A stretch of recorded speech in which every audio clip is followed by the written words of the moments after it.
دیکھنے اور سننے والے تمام ناظرین کو آپ کے ہوسٹ محمد یاسر ممتاز کی طرف سے السلام علیکم۔ جیسا کہ آپ سب جانتے ہیں کہ ہماری اس ویڈیو سیریز کا مقصد مولا علی علیہ السلام کے فضائل بیان کرنا ہے، اور اگر آپ ہمارے چینل پر نئے ہیں تو ہمارے چینل کو سبسکرائب کر لیں اور بیل آئیکن کے بٹن کو پریس کر لیں تاکہ ہمارے آنے والی کوئی بھی ویڈیو آپ مس نہ کر سکیں، اور محمد و آل محمد کے جو بھی فضائل ہم بیان کرتے ہیں وہ آپ تک پہنچتے رہیں۔ چلیے آج ہم اپنی ویڈیو کا آغاز مولا علی علیہ السلام کے ان فضائل سے کرتے ہیں جو کہ اس وقت شاید دنیا میں نہیں پہنچائے جا سکے۔ آج کا ہمارا موضوع مولا علی علیہ السلام کے ان فضائل کو بیان کرنا ہے کہ کس طرح یہودی نے مولا علی علیہ السلام سے سوالات کیے اور مولا علی علیہ السلام نے اس تمام سوالات کے صحیح جواب دیے اور پھر اس یہودی نے اسلام قبول کر لیا۔ چلتے ہیں، اب دیکھتے ہیں کہ یہودی نے مولا علی علیہ السلام کے پاس حاضر ہو کر کون کون سے سوالات کیے۔ کتاب المناقب میں ابو طفیل عامر بن واصلہ سے روایت ہے کہ مدینہ کے ایک یہودی مولا علی علیہ السلام کی خدمت پہ حاضر ہوا، اور مولا علی علیہ السلام کی خدمت میں حاضر ہونے کے بعد اس نے مولا علی علیہ السلام سے کہا کہ میں آپ سے تین اور ایک سوال کروں گا۔ تو اس پر مولا علی علیہ السلام نے کہا کہ 7 کیوں نہیں کہتا؟ اس پر یہودی نے کہا کہ پہلے میں آپ سے 3 سوال کروں گا، اگر آپ کو ان کے جوابات صحیح آ گئے تو پھر میں آپ سے اگلے 3 سوال کروں گا، اور اگر آپ نے اگلے 3 سوالات کے بھی ٹھیک جواب دیے تو پھر میں اپنا آخری سوال کروں گا۔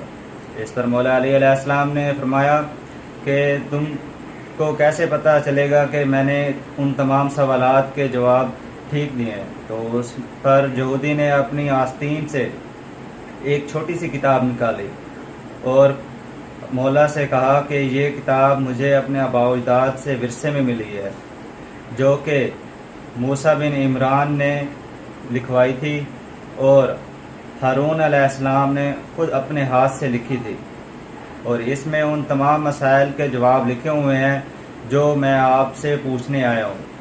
تو مولا علی علیہ السلام نے کہا کہ اگر میں نے تمام سوالات کے ٹھیک جواب دے دیے تو کیا تم اسلام قبول کر لو گے؟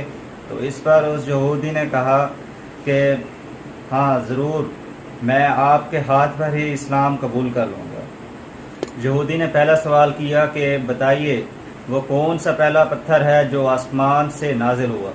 تو اس پر مولا علی علیہ السلام نے فرمایا کہ تم یہودیوں کو گمان ہے کہ وہ پتھر بیت المقدس کا ہے، جو کہ غلط ہے۔ پہلا پتھر حجر اسود کا ہے، جو حضرت آدم علیہ السلام کے ساتھ جنت سے زمین پر نازل کیا گیا اور مقام رکن کے جگہ پر موجود ہے، اور جو کہ بیت الحرام میں ہے۔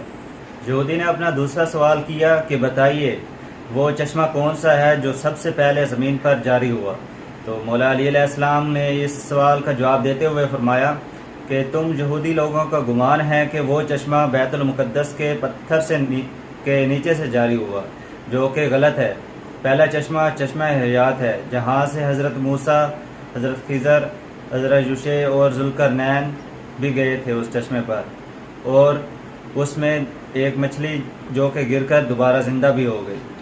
تو اس پر یہودی نے کہا یا امیر المومنین، آپ نے ان تمام دونوں سوالوں کے جواب بالکل ٹھیک فرمائے ہیں۔ تو اس پر یہودی نے اپنا تیسرا سوال کیا کہ سب سے پہلا درخت کون سا ہے جو زمین پر اتارا گیا؟ تو اس پر مولا علی علیہ السلام نے فرمایا اس پر بھی تم یہودیوں کا گمان ہے کہ وہ زیتون کا ہے، جبکہ وہ زیتون کا درخت نہیں ہے، اور اس بارے میں تم لوگوں کا گمان غلط ہے۔ سب سے پہلا درخت اجوا کھجور کا درخت ہے، جو کہ حضرت آدم علیہ السلام جنت سے اپنے ساتھ لے کر زمین پر نازل ہوئے تھے۔ اس پر یہودی نے کہا یا امیر المومنین، بالکل آپ نے تینوں سوال کے جواب بالکل ٹھیک دیے ہیں۔ اس پر یہودی نے کہا کہ اب میں آپ سے اگلے 3 سوال کرتا ہوں۔ اگلے 3 سوال میں سے یہودی نے پہلا سوال کیا کہ یہ بتائیے کہ حضرت محمد صلی اللہ علیہ وسلم کے بعد کتنے امام آئیں گے؟ تو اس پر مولا علی علیہ السلام نے فرمایا کہ وہ 12 امام ہوں گے جو کسی ظالم کے ظلم اور کسی مخالف کی مخالفت سے کبھی بھی تنگ دل نہ ہوں گے۔ تو اس کے بعد یہودی نے اپنا 5واں سوال کیا کہ خاتم النبیین محمد مصطفیٰ صلی اللہ علیہ وسلم کس بہشت یعنی جنت میں رہیں گے؟ تو مولا علی علیہ السلام نے فرمایا رسول اکرم صلی اللہ علیہ وسلم بہشت عدن میں رہیں گے، جو کہ جنت کے وسط میں ہے اور ایک بلند جگہ پر واقع ہے اور عرش کے بہت ہی قریب ہے۔ اس کے بعد یہودی نے اپنا 6واں سوال کیا کہ اس منزل پر آپ کے ساتھ اور کون کون ہوں گے؟ تو مولا علی علیہ السلام نے فرمایا کہ محمد مصطفیٰ صلی اللہ علیہ وسلم کے ساتھ وہ 12 امام ہی ہوں گے، اور جن کا پہلا امام میں ہوں اور آخری امام مہدی علیہ السلام ہے۔ تو اس پر یہودی نے کہا یا امیر المومنین، بالکل آپ سچ فرماتے ہیں اور یہ سب کچھ کتاب ہارون میں ایسے ہی لکھا ہوا ہے۔ تو اس کے بعد یہودی نے کہا کہ اب میں آپ سے آخری سوال پوچھتا ہوں کہ یہودی نے کہا یا امیر المومنین، آپ بتائیے کہ ختم النبیین محمد مصطفیٰ صلی اللہ علیہ وسلم کے بعد آپ کتنا عرصہ زندہ رہیں گے اور آپ کی موت کیسے ہوگی؟ تو اس پر مولا امیر المومنین علیہ السلام نے فرمایا کہ رسول اکرم صلی اللہ علیہ وسلم کے بعد میں 30 سال تک زندہ رہوں گا اور میری شہادت تلوار کے زخم لگنے سے ہوگی۔ اس پر یہودی رونے لگا اور کہا کہ یا امیر المومنین، بالکل آپ سچ فرماتے ہیں۔ اس کے بعد اس نے اسلام قبول کرتے ہوئے کہا اشہد ان لا الہ الا اللہ واشہد ان محمد رسول اللہ واشہد ان وصی رسول اللہ، اور اس طرح اس یہودی نے اسلام قبول کر لیا۔ اس بارے میں میری آپ سب لوگوں سے التجا ہے کہ مولا علی علیہ السلام کو صرف مانیں، اور مولا علی علیہ السلام کے بارے میں تو سوچنا بھی گناہ ہے، تو پھر جو مولا علی علیہ السلام کی ولایت میں شک کرتے ہیں تو بس ان کو تو اپنے بارے میں پھر سوچ لینا چاہیے۔